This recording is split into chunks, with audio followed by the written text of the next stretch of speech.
Kaɗan daga cikin shirin da ya gabata na wannan satin, matar aboki. To baby na, ki faɗa ko ma menene zan yi miki shi, amma banda zuwa. Shikenan baby na. Dama akwai abin da nake so a gurinka. Idan zan samu dai kai wannan to ka ɓata komai. Yanzu zan saka maka 100,000 a account ɗin. Ko ma menene zan yi miki shi, amma banda zuwa. Kokari mun haɗuwa. To fa ni na gaji. Kawai sai dai ki gani a cikin gidan nan. In ya so ko ma me zai faru, kawai sai dai faru. Ki ci gaba da tatsatsa. Ba ni wayan nan. Me za ka yi?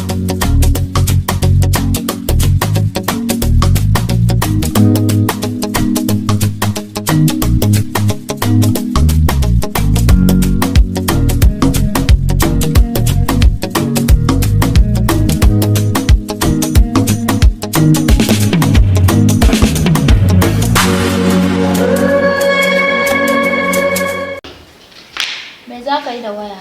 Ba ni wayan nan. Saboda irin wannan matsalar fa na canza miki sabon layi. Da wa ma kike waya?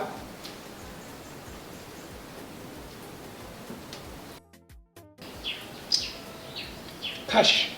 Wai me yasa kamfani suka fiye kiran ki ne?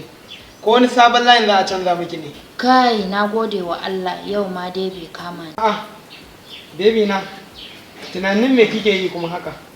Tunani nake baby na. Kada Allah ya kawo ranar da za mu rabu. Domin kuwa idan na rabu da kai, ba zan sake samun mijin da zai kula da ni kamar yadda kake kulawa da ni. Haka ne amaryata. In Allah ya yarda ko mutuwa ce ta zo, ba za ta raba mu ba, sai dai ta ɗauke mu gaba ɗaya.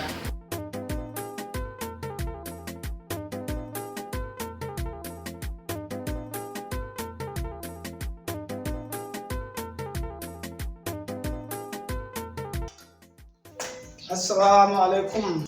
Amu alaika salam. Amarya barka da aiki. Kash, amma fa miyar nan akwai kamshi a gunta. Tunda nake a rayuwata ban taɓa jin miya mai bala'in kamshi irin ta yau ba. Tun kafin na shigo gidan nan nake ji kamshi ya gauraye unguwan nan baki ɗaya. Yaya na kenan. Kai kullum baka da aiki sai dai kaga ka saka ni dariya. Ai ba na so na ganki cikin kunci domin bai dace da ke ba. Haba amarya, ai da munana kunci ya dace, amma ba irinki mai kyawun ƙarshe ba. Haba yaya na. Abin har da zolaya ne a ciki irin wannan lamban yabon da ka bani haka? Yaya na kenan. Ai idan masu kyau suka ji haka sai sun kai ni kara. Ai wane su? In dai ina raye ba su isa ba. Bana ma zan yi ƙoƙari in ga an baki sarauniyar kyawawa ta jihar Kano insha Allah. To na ji na gode yaya na da irin wannan zantukan da kaman. Yanzu ka je ka zauna in na gama abinci sai in kawo maka ci.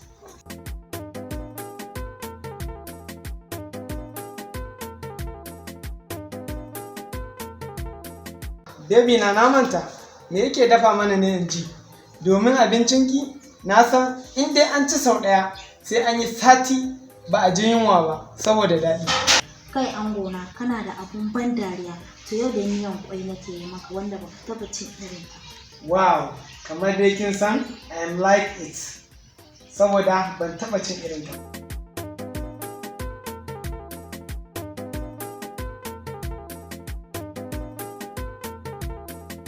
Ni kam honi na ina wannan abokin naka ne. Tun ranar da aka rako ka ban sake ganin sa ba. Okay, sorry, Suleiman kenan. Yanzu nan ma muka haɗu da shi ya ce in gaishe da ke.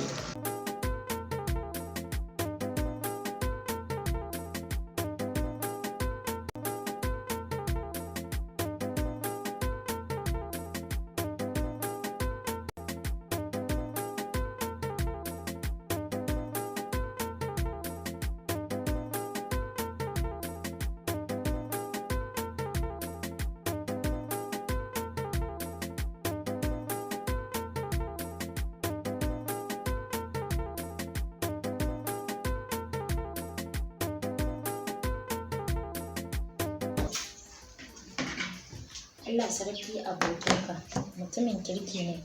Domin ko a wajen bikinmu ma na ga ya taka rawar gani. Sai in ga kamar ya fi ka murna a bikin fa. My baby kenan. Ke dai ki bari kawai.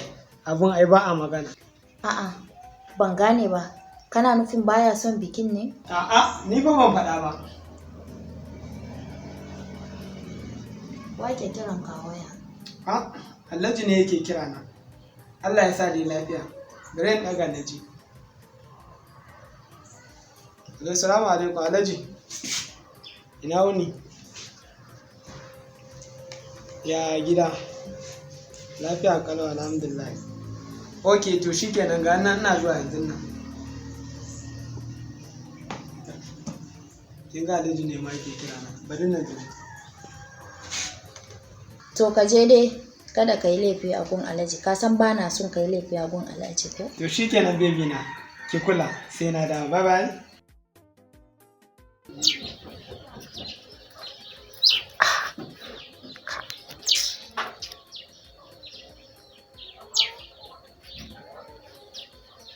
Wai mai faru ne? Na ta sa wayan nan ne. Ina ta faman kiran wayar ta ki shiga. Me yake faruwa haka ne? Ka.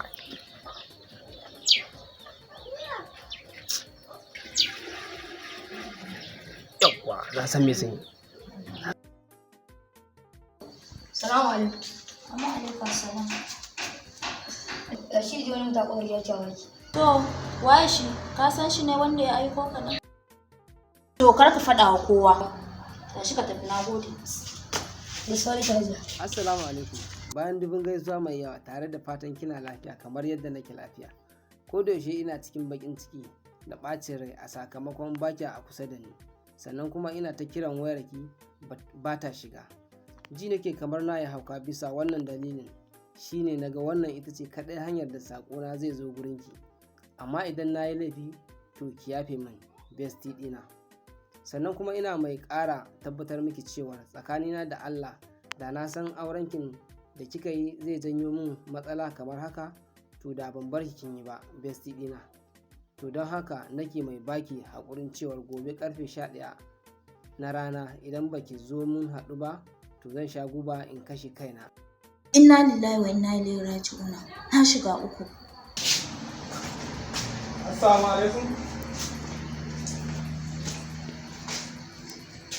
Assalamu alaikum. Assalamu alaikum.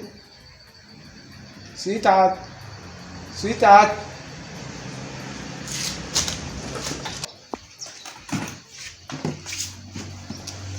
Dan Allah kar ka karanta min wannan takardar sirri na. To menene kada na karanta? Duba fefar empty ne ba, babu komai a cikinta.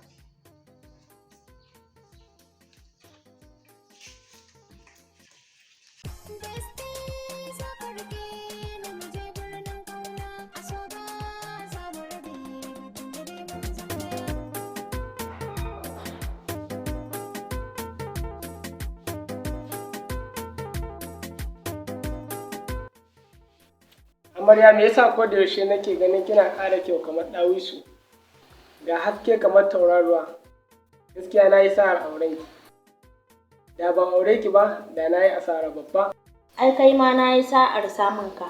Domin kuwa duk wata ƴa mace da ta yi harba da kai ba za ta so ta rabu da kai ba. Ga fara'a ga iya ka iya kula da mace da rarrashin ka. Zan so a ce a koda yaushe kasance tare.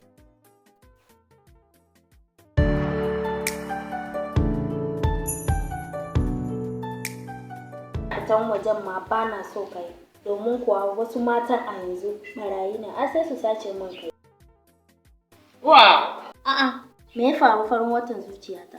Amaryata, na ji ne kina ta koɗa ni, har ma kina ƙoƙarin fasa min kai. Shi yasa na dakatar da ke. Domin wannan kalaman naki sun yi yawa, kaina ba zai iya ɗauka ba. Iya wannan kwalliyar ta ma ta ishe ni. Haba dai yayana, ai kana ban dariya idan na ji ka ce na iya ado. Ai ado ko ba fauda yana gurin maza, musamman ma kai, wanda idan ka saka hula take maka kyau. Amarya na ji, yau dai idan na dakata taki ba inda zan fita, sai dai in ta kallon ki kina bani dariya. Dama ina za ka je? Ai ba inda za ka fita. Za mu zauna ne a gida mai tafira kamar yadda muka saba. A'a bebe na, kin manta yau ne Monday? Ita ce ranar da zan fara fita kasuwa? Kuma fatan jiya na faɗa miki, saboda kada na zo ni tafiya ki hana ni tafiya don na san halin. Oh baby na tuna. Amma baby na ba zan barka ka fita ba fa. Saboda na saba zama da kai a gida. Kana ɗebe min kewa. To yanzu idan ka fita yaya zan yi kenan, wa zai ringa ɗebe min kewa? Haba baby na, ki haƙuri. A nawa zan yi na dawo. Ba fa kwana zan yi ba. Wuni ɗaya ne kacal. Shi ɗin ma da zarar na isa kasuwa za mu dinga chatting da ke har ma da bidiyo call. Shikenan angona, Allah ya tsare min kai a dawo lafiya.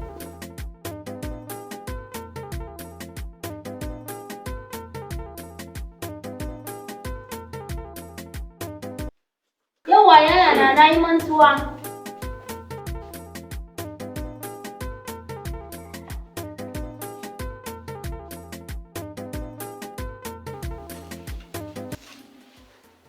Ina son na baka abin da ko da ka je kasuwa ba za ka nemi abin da za ka ci ba. To baby na, menene shi kuma? Ina sauraron ki. I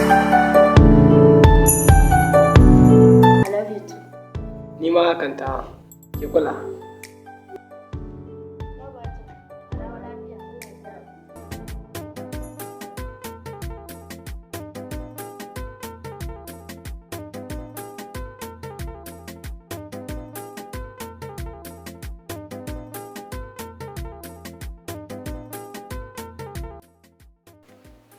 Hello bestina.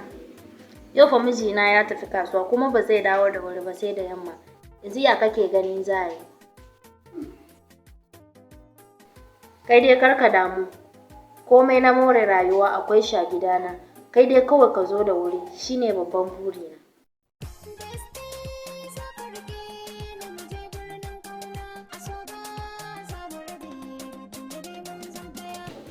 Hello, bestie dina.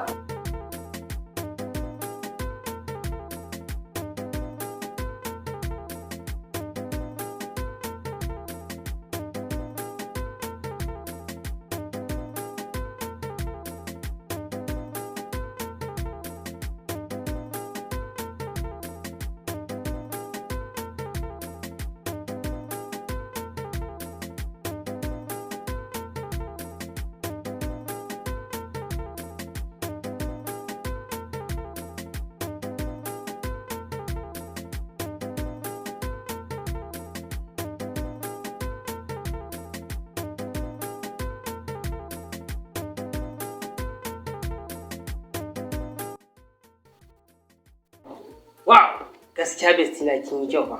Sannan kuma kin samu kwanciyar hankali. Dole ne aiki manta ne, saboda kin samu wannan ife ni kuɗi da kuma dukiya. Duk da dai na san da cewa a baya ma a can sa'in muna waje kafin ki aure, ke yake kula da ni. Bestina kenan. Haka kai tunani. To abun ba haka yake ba. Yanda nake son ka a zuciyata kamar da, to a haka ma ko a yanzu soyayyar ka sai dai karuwa take yi ba dai ta ragu ba. To yanzu bestina na ji zancen ki. Yanzu dai me labarin me ake ciki? Wai kai ta ya ne ka gane wannan gidan? Bestina kenan. Kin manta da cewa ƙwaron da yi matsu da wake da shi ake dafawa? Shikenan bestina, yanzu ya ake ciki? Gaskiya bestina na sha wahala kafin in sami gidanki. Dan Allah ina neman afuwarki. Nan gaba kada haka dan Allah ta ƙara faruwa. Kullum ba ni da aikin yi sai tunaninka. A koda yaushe ko mijina idan na kalle shi sai in ga kana min gizo. Hatta fuskar sama sai in ga kamar fuskar ka. Bestina ya kamata yau nan fa kuma ya ka ƙarshe. Ki biyo ni mu tafi. Domin mu je mu yi wata sabuwar rayuwa mai kyau. Sannan kuma albishin da zan gaya miki na sa a gina mana lambu mai kyau. Sannan kuma a cikinsa akwai wasu fure masu ƙamshi. Ga wasu kukan tsuntsaye masu daɗi suna tashi. Ki a tsuntsayen nan ma akwai mai suna irin naki. Bestina, wace ce mai suna na kuma? Bestina tana nan ta sha ado a jikinta kamar ki. Don Allah ka daina koda ni, ka faɗa min wace ce wannan da kake haɗa ni da ita. Bestina kenan. To ki kwanta da hankalin ki yanzu nan zan gaya miki ko ma wace tsuntsuwa ce. Kin yi kama da ɗawisu. Ga tafiyar ki ma in kina yi kai ka ce ɗawisu ne. Ke komai da komai ma in dai mutum ya tsaya ya lura zai kamar na ɗawisu ne. To na gode. yanzu yaya za a yi? Jina nake kamar a gidana yake. Don haka ki kwantar da hankalinki kamar inda na kwantar da nawa. Ba zai dawo yanzu ba. Ta yaya ka san da cewa ba zai dawo da wuri ba? Kin san yau ita ce ranarsa ta farko a fita kasuwa. Don haka ba zai dawo gida akan lokaci ba. Saboda akwai ɗan lissafe-lissafe da za su yi a kasuwa, to wannan abu shi ne zai hana shi dawa gida da wuri. Duka na gane lissafin domin namu ne da ke gaba ɗaya. To yanzu dai tun da dai guduwar tamu ba zai yiwu ba, to da Allah ina so ki ƙara tatsa mana kuɗi a gunsa domin ina da sabgogi a gabana. Shikenan kar ka damu, wannan karon ma 500 zan karba maka. Na shiga uku na lalace, mai gidana ya dawo.